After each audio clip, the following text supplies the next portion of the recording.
estudiamos Gálatas 6 del 1 al 10.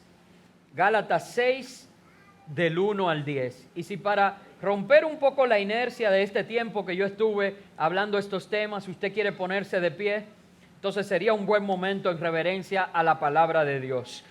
Y dice la palabra de Dios en Gálatas 6, 1 al 10, hermanos, si alguno fuere sorprendido en alguna falta, vosotros que sois espirituales, restauradle con espíritu de mansedumbre, considerándote a ti mismo, no sea que tú también seas tentado. Sobrellevad los unos las cargas de los otros y cumplid así la ley de Cristo. Porque el que se cree ser algo, no siendo nada, a sí mismo se engaña. Así que cada uno someta a prueba su propia obra y entonces tendrá motivo de gloriarse solo respecto de sí mismo y no en otro. Porque cada uno llevará su propia carga. El que es enseñado en la palabra, haga partícipe de toda cosa buena al que lo instruye. No os engañéis, Dios no puede ser burlado, pues todo lo que el hombre sembrare, eso también segará. Porque el que siembra para su carne, de la carne segará corrupción. Mas el que siembra para el Espíritu, del Espíritu segará vida eterna. No nos cansemos, pues, de hacer bien, porque a su tiempo segaremos, si no desmayamos. Así que, según tengamos oportunidad, hagamos bien a todos y mayormente a los de la familia de la fe. Pueden sentarse, amados hermanos. Y qué bendición poder compartir con ustedes 7 pilares que en este texto acabamos de ver. Y voy a tratar de hacerlo con brevedad. Mi esposa me dice que no diga eso porque yo no sé ni siquiera saludar de manera breve. Pero hago un esfuerzo y trataré con brevedad de tratar estos 7 pilares que aquí en este texto se nos son revelados para la vida cristiana. Yo creo que estaría de más si yo hago una pregunta de que cuántos de nosotros queremos tener una vida cristiana y una vida espiritual fuerte. Todos diríamos amén. Por tanto, si hablamos de pilares que sostienen esa vida, creo que cada uno queremos aplicarlos. Y el primero de estos pilares es la restauración. Y quiero leer, como dije, voy a ir desmenuzando la parte donde me baso para este pilar antes de comentarles de qué se trata. Dice, hermanos, si alguno fuere sorprendido en alguna falta, vosotros que sois espirituales, restauradle con espíritu de mansedumbre. Hermanos, y Pablo viene en Gálatas hablando de la vida espiritual. Y, por ejemplo, en el capítulo anterior que habla del fruto del Espíritu, habla también de las obras de la carne. Porque lo primero es que tenemos que entender esas obras que actúan en nosotros para que podamos renunciar a ellas y de alguna manera sembrar para cosechar el fruto del Espíritu en nuestras vidas. Entonces, tiene que haber en nosotros un proceso de corrección, donde se cambia aquello negativo que por el pecado original opera en nosotros, por aquellas cosas que a Dios le agradan y que son fruto de su Espíritu que mora en nosotros. Por eso, entonces, en vez de utilizar una palabra con una connotación tan difícil para nosotros como corrección, he querido hablar de restauración, porque recordemos que Dios creó al hombre perfecto. Luego el hombre pecó y lo perfecto se desvirtuó. Entonces Dios viene y realiza en nosotros una obra de restauración. Es decir, que siempre la corrección y la restauración van a ir de la mano. El punto con nosotros es que cuando alcanzamos un nivel de madurez espiritual, muchas veces nos animamos a corregir lo que está mal. Y ciertamente la corrección, como acabo de decir, es un proceso necesario, pero no debemos perder de vista que el objetivo final de la corrección es la restauración, es volver al estado de perfección original aquello que Dios creó perfecto. Y por tanto, al corregir y al restaurar, tenemos que hacerlo con mansedumbre. Tenemos que hacerlo sin dañar, firme, pero sin dañar, siempre con el objetivo claro de restaurar. Y para ilustrar esto, yo quiero poner un ejemplo que escuché, creo que fue esta misma semana, al pastor Ezequiel Molina, decir de lo difícil que se hace a veces para nosotros como predicadores, poder corregir con el concepto de restauración en mente, ¿verdad? Y sin dañar. Él dice que iba en la Charles de Gaulle, ellos hicieron un templo ahí gigantesco que caben unas 5,000 personas, una iglesia hermosa en la Charles de Gaulle, y él iba camino al servicio, cuando ve que de pronto en la Charles un hermano, una persona en un vehículo se le atraviesa, pasa del carril de la izquierda al de la derecha, frena, o sea, una imprudencia completa, casi lo choca, lo sacó de verdad de sí, y él acelera y se le pone al lado, baja el vidrio, lo mira. Usted sabe, ¿verdad?, lo que uno quisiera en ese momento hacer y decir. Pero cuando está con el vidrio abajo y cuando está mirando para corregir a este hermano, a esta persona, se da cuenta de que tiene el radio prendido y que lo que está escuchando es una prédica de un pastor llamado Ezequiel Molina.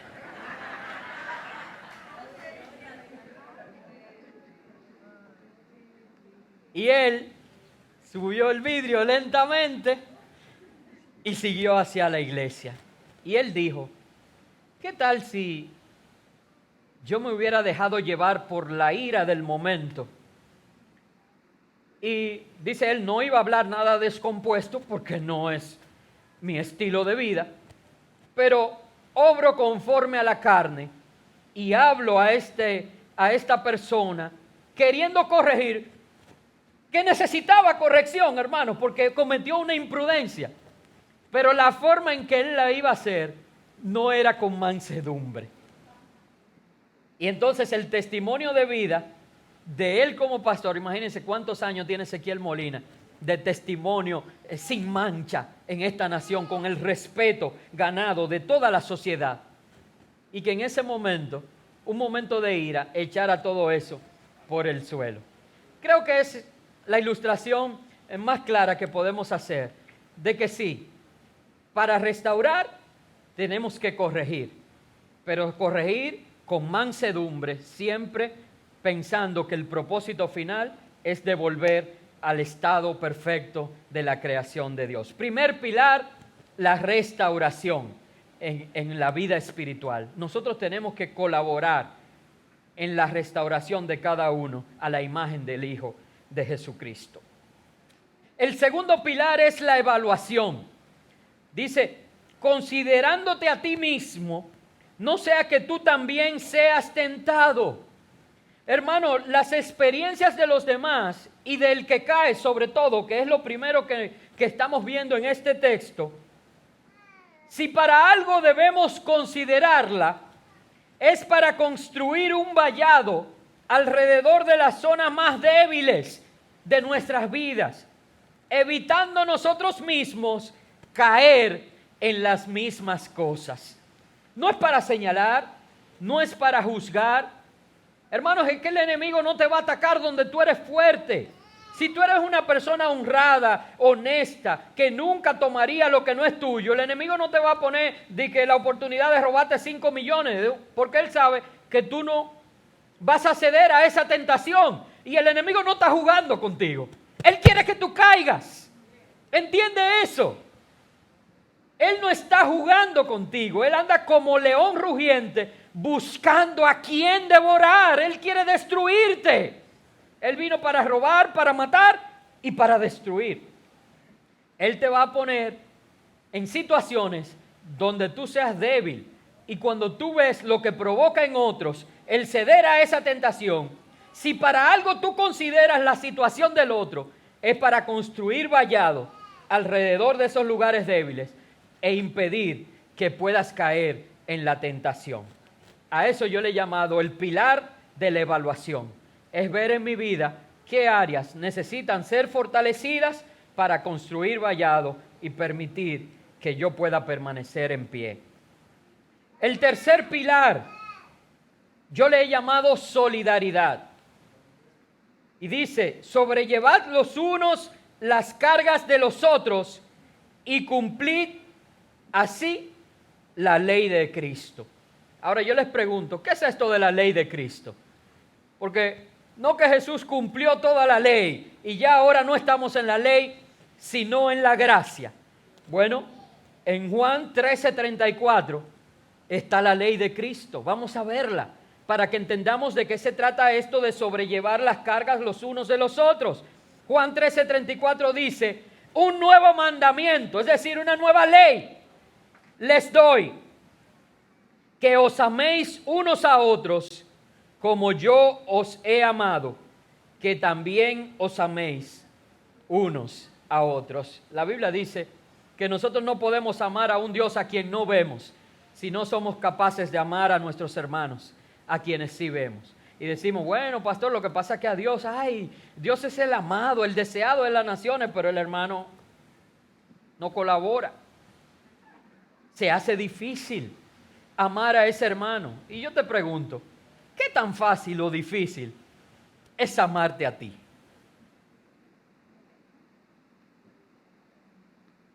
Lo bueno es que la Biblia dice que no es por nuestras obras, por lo bueno, por lo bonito, no. La Biblia dice que estando nosotros muertos en nuestros pecados, era que lo peor, como usted ha visto alguna vez, porque a veces se hablan de estas cosas y hay gente que no ha ido nunca. ¿Usted ha visto alguna vez una posilga? Pero ha visto cerdos en una posilga. Pero no estoy hablando de una industria de esto, no, como en los campos aquí que se le pone cáscara de plátano y que qué sé yo qué y lodo. ¿Usted ha visto esa posilga? Y ha visto los cerdos, lo bonito que se ven allí. Así estaba usted. Así estaba yo. Y en esa condición, Cristo nos vio, nos amó, nos abrazó, nos limpió, nos restauró y nos regaló salvación y vida eterna.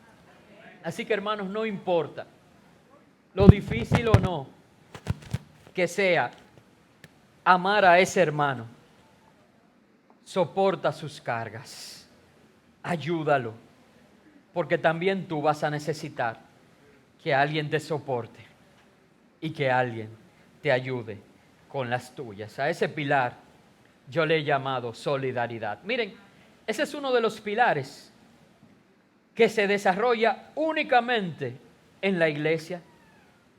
Y usted va a decir, no, pastor, podemos ser solidarios en todo lugar, y es cierto. Pero escúcheme bien, la Biblia dice que no dejemos de congregarnos como algunos tienen por costumbre. Y una de las razones por la que no debemos dejar de congregarnos es porque venimos a un lugar donde hay gente a la que nosotros le interesamos.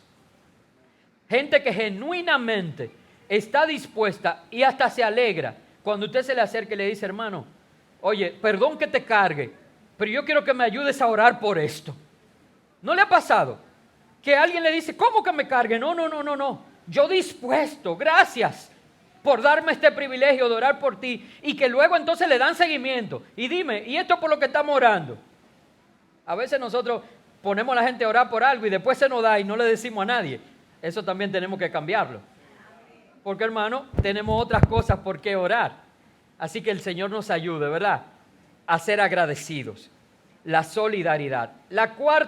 El cuarto pilar la vulnerabilidad. Quiero que me ayuden a ver si vamos prestando atención. ¿Cómo era el primer pilar? Restauración. El segundo, evaluación. El tercero, solidaridad. Y el cuarto, vulnerabilidad. En el texto que leímos dice, porque el que se cree ser algo, no siendo nada, a sí mismo se engaña.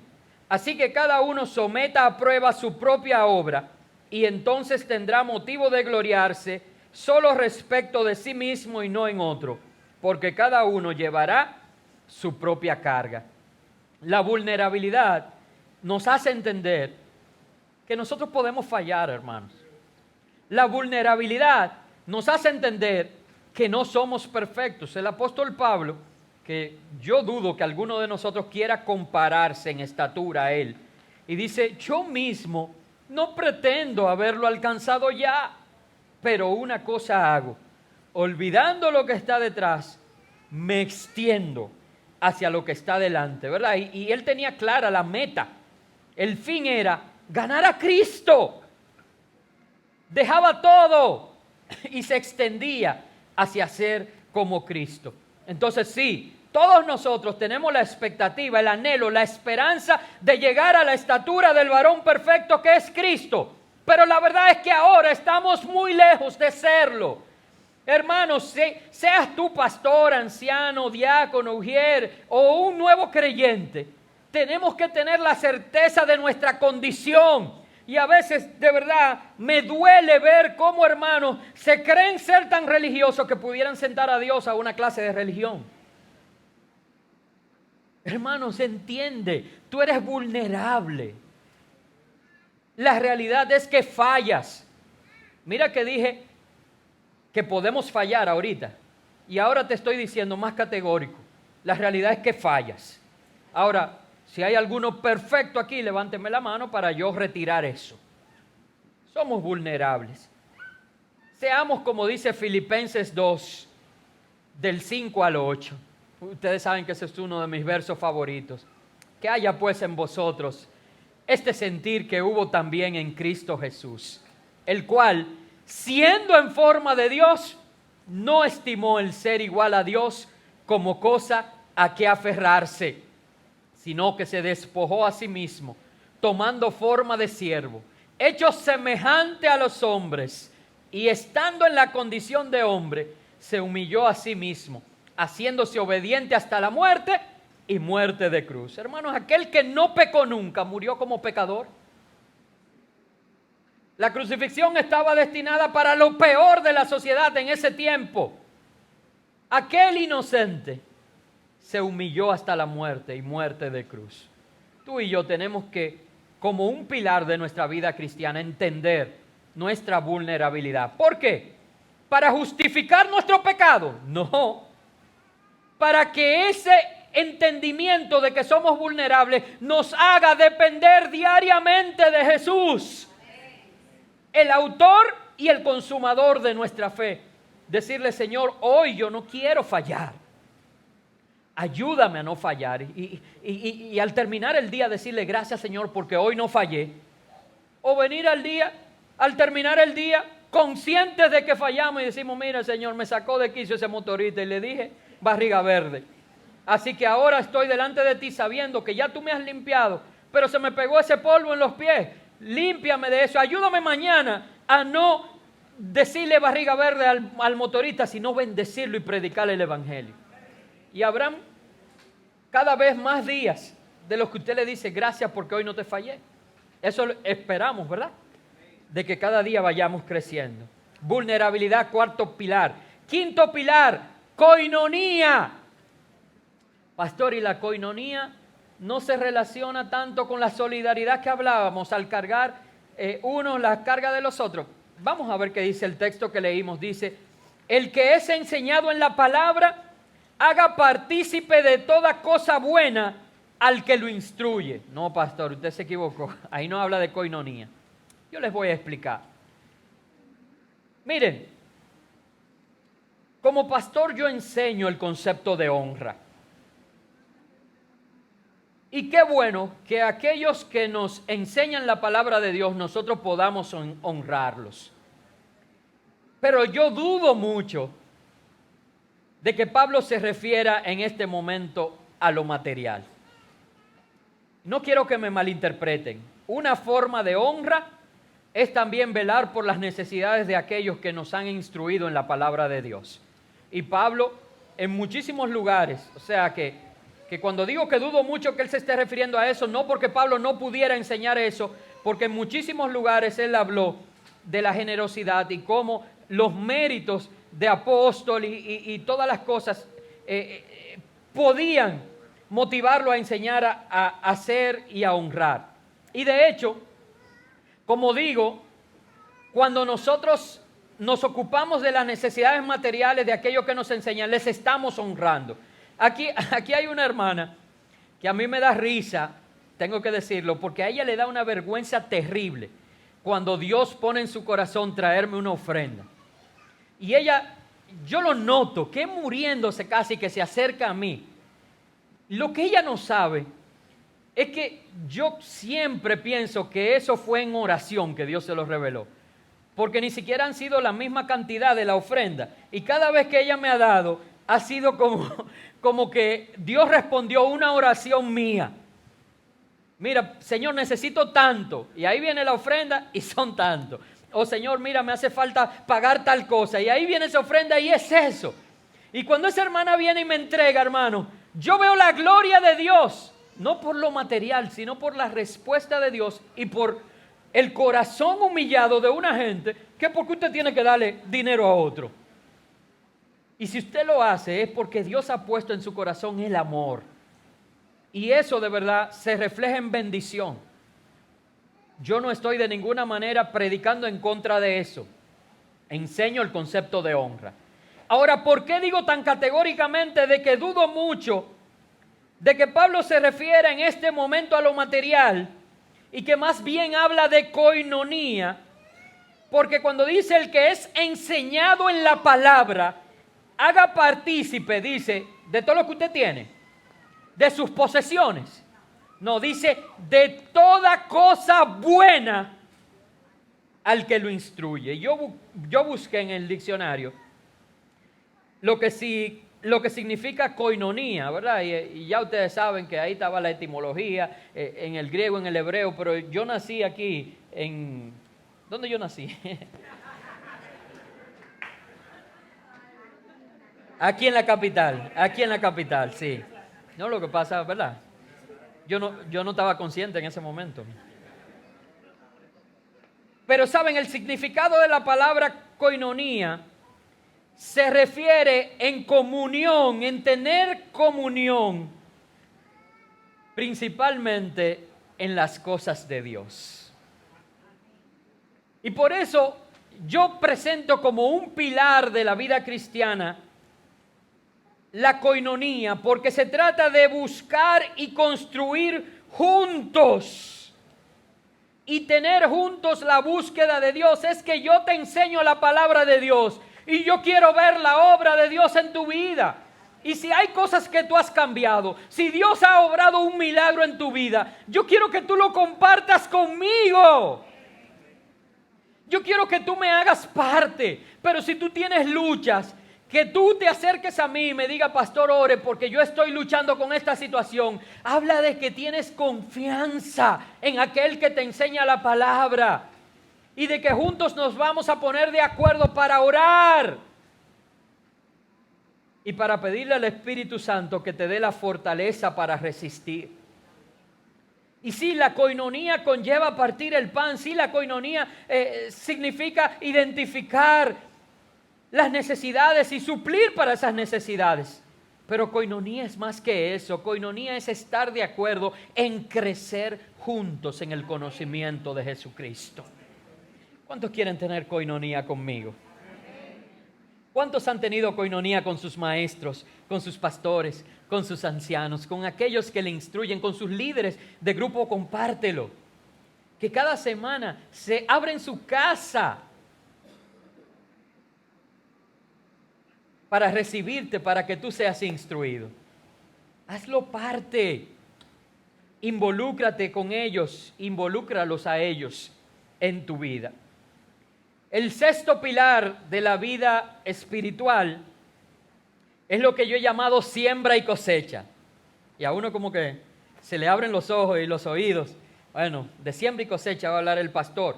Vamos a leer el texto nuevamente. Dice, a partir del verso 7, no os engañéis, Dios no puede ser burlado, pues todo lo que el hombre sembrare, eso también segará.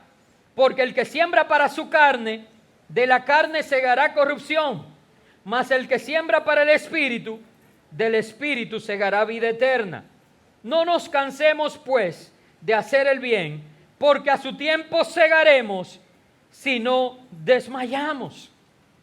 Hermanos, hay un concepto en toda la creación de siembra y cosecha. El problema por el que usted no escucha mucho hablar de eso en iglesias sanas como esta, es porque se ha mal utilizado el término, ¿verdad? Buscando una prosperidad material. Entonces tú quieres una jipeta, tú me siembras un carro. Y de verdad yo no encuentro ningún ni fundamento bíblico para eso, ni tampoco lo he visto de manera material. Pienso ahora que yo dejé un cepillo abandonado en un solar ahí, que ya no daba más. Parece que se sembró porque después... No, hermano, pero en toda la creación, el principio de siembra y cosecha es real. Si usted toma una semilla de aguacate y la siembra y la cuida y espera el proceso y el tiempo, ¿qué usted va a tener? Una mata de aguacate. ¿Y esa mata de aguacate le va a dar un aguacate? Le va a dar muchos aguacates. Ahora, si usted siembra una semilla de aguacate, usted puede tener la esperanza de ir a recoger uvas. ¿Por qué? Porque la ley de siembra y cosecha dice que usted va a cosechar lo que usted sembró. Si usted quiere tener uvas, va a tener que sembrar.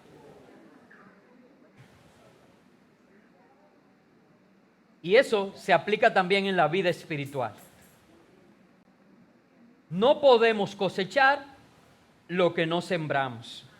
Gente queriendo cosechar el fruto del Espíritu en su vida, pero está sembrando para la carne. Por eso dije que Pablo, antes de hablar del fruto del Espíritu, habló de las obras de la carne. Y usted ve gente que tienen celo, contienda, pleitos, divisiones, fornicación, lujuria. Y empiezan por ahí. Envidia.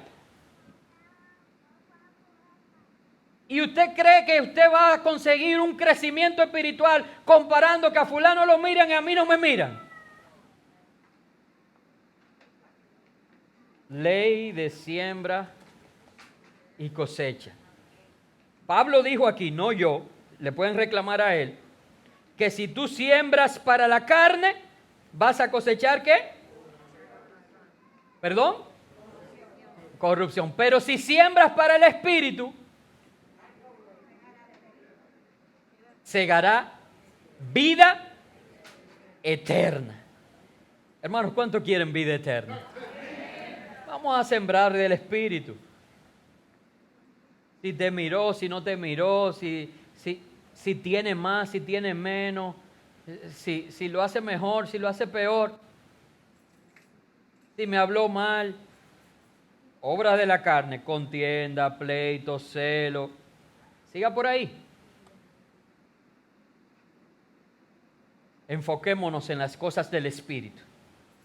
Sembremos la semilla espiritual y cosechemos salvación y vida eterna.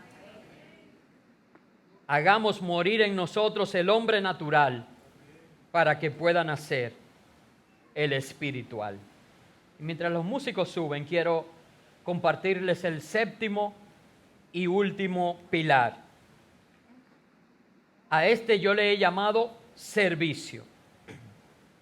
Está en el verso 10 y dice, así que según tengamos oportunidad, hagamos bien a todos y mayormente a los de la familia de la fe. ¿Saben qué me llama la atención de este verso? Que lo dejen ahí en la pantalla. El uso de una palabra que en el griego, ustedes saben que cuando se habla de tiempo, se habla de dos palabras, del cronos y del kairos.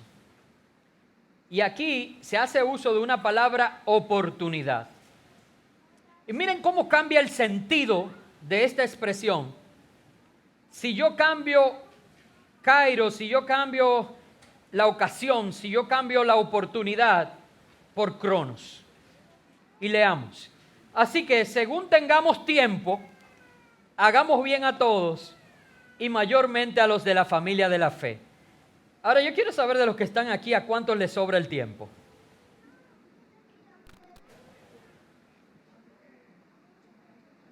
¿O cuántos tienen control de su tiempo? ¿Cuántos saben cuánto tiempo le queda de vida?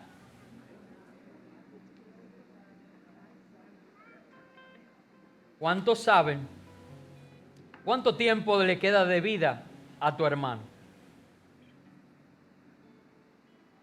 ¿Cuántos saben qué tan apremiante es la necesidad de un hermano? ¿Él puede esperar 3 meses? ¿O él tiene esa necesidad que resolver hoy? ¿Saben? Cronos no transmite el deseo del corazón de Dios para este pilar de servicio. Ahora volvamos a leer con la palabra oportunidad. Así que según tengamos oportunidad, se presentó la ocasión, el kairos de Dios delante de ti. Hagamos bien a todos y mayormente a los de la familia de la fe. La Biblia dice que si alguien viene y te dice, oye, no tengo que comer, y tú tienes pan, que no le diga, ven mañana. Dáselo. Cada oportunidad, cada ocasión que Dios pone delante de ti para servir a todos, hazle el bien. Y mire, esto sí me gusta. Dice, y mayormente a los de la familia de la fe. ¿Tú sabes quién es tu familia de la fe? Pónganse de pie.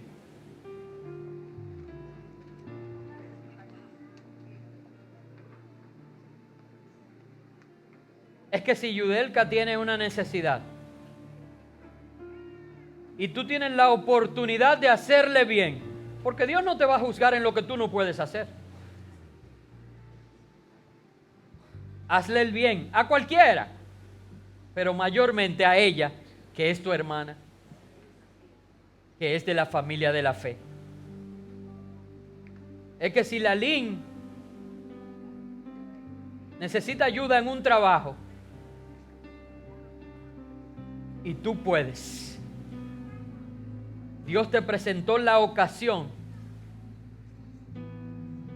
No llegue después que la Lin acabó de pintar su casa y decir, wow, la Lin, yo quería venir a ayudarlo a pintar. Si usted me hubiera dicho, yo hasta le compro una lata de pintura. Ven, tráeme la lata que yo la vendo y compro otra cosa.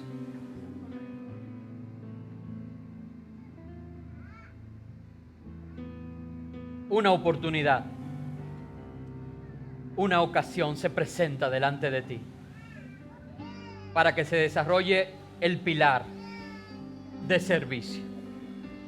Yo puedo pensar en gente aquí que yo la relaciono con servicio, que yo sé que a veces tengo hasta que cuidarme de no decir que necesito algo, porque sé que inmediatamente lo asumen como una ocasión, como una oportunidad en la que pueden servir, y a veces uno no quiere cargar, que también a eso hay que renunciar porque eso es orgullo.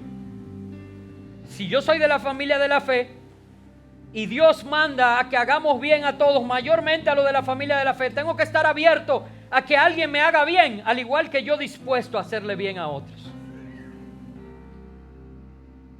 Y hermanos, de eso se trata, tener una vida espiritual plena, firme, sostenida sobre estos 7 pilares. Solamente los resumo, cantamos una adoración a Dios y oramos. Número 1, restauración, que está antecedida de corrección o que involucra corrección con mansedumbre. Evaluación, es ver cuáles lugares yo estoy débil para poder hacer vallado y no ceder a la tentación. La solidaridad, que las cargas de los demás se conviertan en mis cargas, así como las mías también son compartidas. La vulnerabilidad es saber que no soy mejor que nadie, que yo también puedo fallar y que eso me lleve a depender de Dios para no hacerlo. La coinonía, donde yo construyo junto a otros y hago partícipe a los otros del crecimiento de Dios en mi vida. La ley de siembra y cosecha, donde voy a esforzarme en sembrar para el Espíritu, para cosechar del Espíritu salvación y vida eterna. Y por último, el servicio, aprovechando cada ocasión, cada oportunidad. Realmente podremos vivir una vida espiritual plena.